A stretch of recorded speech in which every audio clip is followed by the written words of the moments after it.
Hey, Jay Bear here. A few of the students asked me some really interesting questions, and it led to a particular thing that I like to bring up a lot at the different events that I teach at. This is the basic idea. If this dot were to represent your idea, this is you see some problem and you're looking for some kind of solution to that problem, and you think you have some kind of answer. This is where the entrepreneurial spirit starts, is this little tiny dot. And after about a week of thinking about that idea, just on the side or whatever, it starts to grow. You get something like this. So your idea starts to cover more area and more area.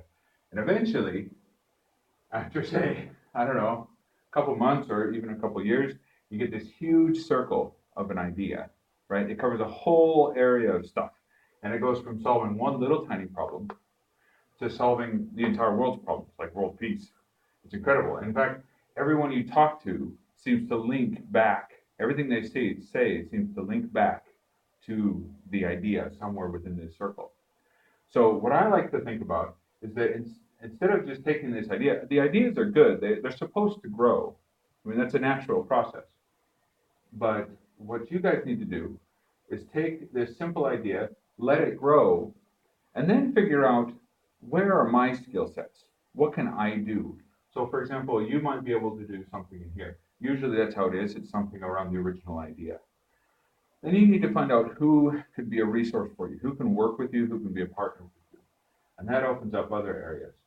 Here, you might have some overlap in some of the skills, some friends of yours, maybe fellow programmers or business people.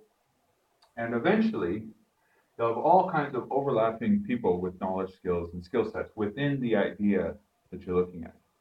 Now, the goal is to find where that overlap is the best and center on that particular point. So let's say, for example, here, or maybe somewhere like here might be good because there's three people overlapping. Now, the point is, when you find that overlap, you're able to focus better on that particular idea because the solution is easier to solve because you're using the resources of all these different people, right? Not just yourself. And as you develop, don't think of this whole picture, but think of just that particular dot, just that particular small idea, and take that and then develop it. That's your minimal viable product. And part of the goal of this last week's meeting is to find that minimal viable product.